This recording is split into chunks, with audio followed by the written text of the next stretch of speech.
Naweza kusema kwamba hii hali imeanzia juzi tukiwa safarini, ambapo mida ya kula kuna wachezaji wawili walikuja wakiwa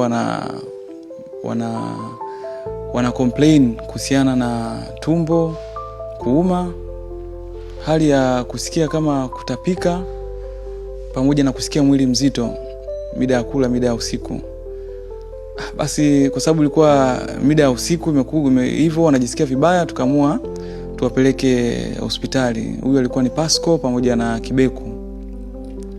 Tukawapeleka hospitali na kule tulifanya vile vipimo vya awali kuangalia kama kuna shida yoyote, na bahati nzuri au mbaya basi vipimo vikasema kwamba hakuna chochote wanachoumwa. Basi sisi tukawarudisha kambini, tukajua pengine tukua ni hali ya hewa tu ndo imesababisha mpaka wanajisikia hivi. Siku yake inayofuatia, kabla tujaenda kwenye mchezo wetu, hizi complain zikawa nyingi za watu kujisikia kama vile mwili ni mzito pamoja tumbo kuuma na kutapika.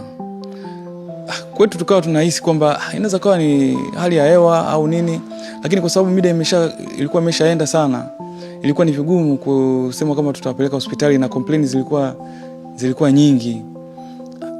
So kwa haraka tulikuwa tunahisi pengine tulikuwa tu ni hali ya hewa.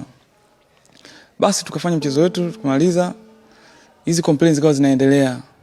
Sisi upande wetu wa medical tukawa hatuelewi kwa nini karibu 90% ya wachezaji wana complain kitu kimoja. Yaani wana complain kuuma tumbo, kuharisha pamoja na kujisikia mwili unakuwa mzito. Wengine wanajisikia hali ya kutaka kutapika. Kwa mfano, Yahaya alitapika, Ngita alitapika.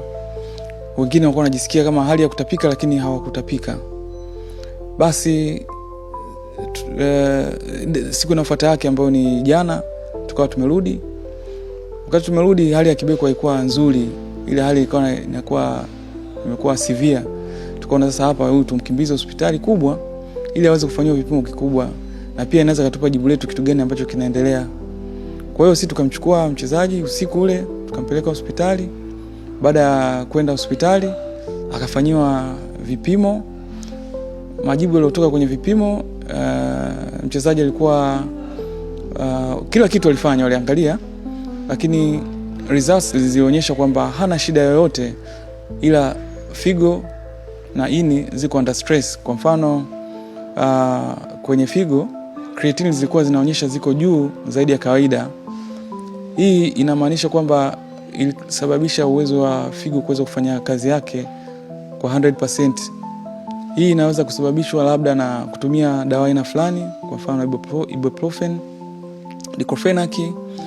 Hata kutapika pia kunaweza kusababisha hiyo creatinine kuwa juu, lakini kwa huyu mchezaji bahati mbaya au nzuri hakutapika. Kwa hivyo akapewa matibabu, na nashukuru Mungu mpaka sasa hivi anaendelea. Na baadhi ya wachezaji wengine ambao walikuwa hali yao sio nzuri, tumewapa mapumziko, wapumzike leo. Na wengine ambao hali yao nzuri wameendelea na mazoezi leo. Na wale ambao hawajaja, kwa mfano Faisal, Yahaya, wote wanaendelea vizuri. Tunashukuru Mungu. Kwa hiyo natumai kesho watajiunga na timu, na sisi upande wetu wa medical tunaendelea kutoa matibabu na kuwaweka wachezaji wetu wakiwa katika utimamu mzuri.